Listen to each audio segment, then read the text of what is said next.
In this video, we'll be going over how to properly use Jin's Wavedash, why it's effective, and some common mistakes to avoid. Timestamps are provided in this video in case you're looking for something specific, but if you already know how to play Jin, I would highly recommend just watching the whole video to get a refresher on the fundamentals. First, let's talk about what a Wavedash is.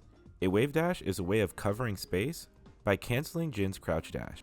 If you're watching this, I'm already assuming that you know how to do Wavedash, so I won't be providing a detailed tutorial on this. Let's start with one of the biggest mistakes I see when people are trying to use Jin's Wavedash. When making the decision to Wavedash into your opponent, you also have to consider whether or not they're mashing into you. Being able to Wavedash into Hellsweep is great, but if our opponent is mashing buttons, especially mids, we will never get away with this. So before Wavedashing, always consider what your opponent's doing in the neutral, since Wavedash works best against patient players. For example, I have Reina applying some typical pressure. The best thing to do instead of Wavedashing is to use your jab or try to sidestep out of the pressure. In this case, our best bet is to do sidestep electric or try and parry a part of the sequence.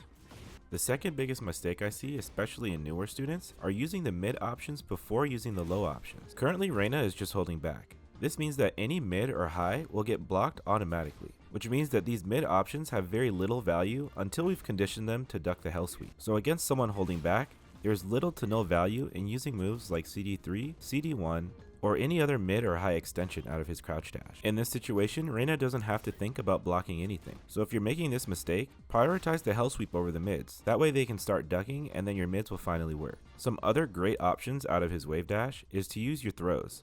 We have a 1+2 throw, command throw, and generic throw. So we can use all three to mix our opponent up. We can even pressure these options coming from the mid-range, since it only takes 2 or 3 Wavedashes to get into range 0. Remember that if you're going against someone that's mashing, don't try to cover all of the space because you'll most likely end up getting hit. So I would highly encourage you to use your Wavedash into throw or Wavedash into Hellsweep. A sequence like this one would be a lot more effective at getting our opponent to react and getting our pressure started. Now let's say this is a real match and we get this throw to work.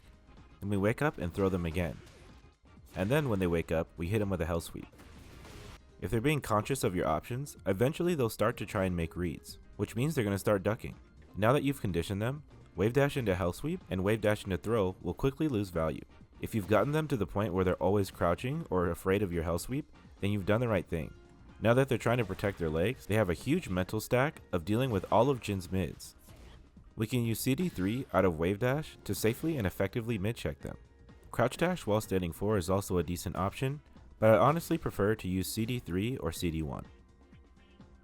One other tip that I think is important to note is that we can move the body across the stage just by Wavedashing. This is more effective, of course, when we're on a map that has lots of walls. Another concept that's also worth noting is that we need to pay attention to Wavedash count.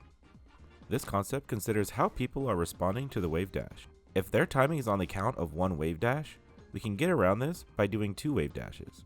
So while they're expecting the Hellsweep to come out on the first Wavedash, we can actually have it come out on the second Wavedash. Now we're subverting their expectations and throwing off timing.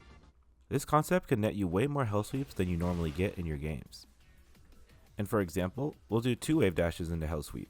Now our opponent's expectations are based on the 2 Wavedashes into the Hellsweep. So if we were to do 3 Wavedashes, we would subvert that timing and get the Hellsweep to work. So this is just one way we can effectively throw off timing and use the Wavedash with intention rather than just hoping our option is going to work. However, this isn't exclusive to Hellsweep. We can also use this to do a throw afterwards.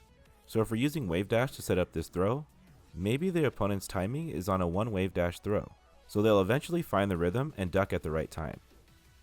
In this case, we can do 2 Wavedashes to throw off the timing. They'll pop back up just in time to get thrown.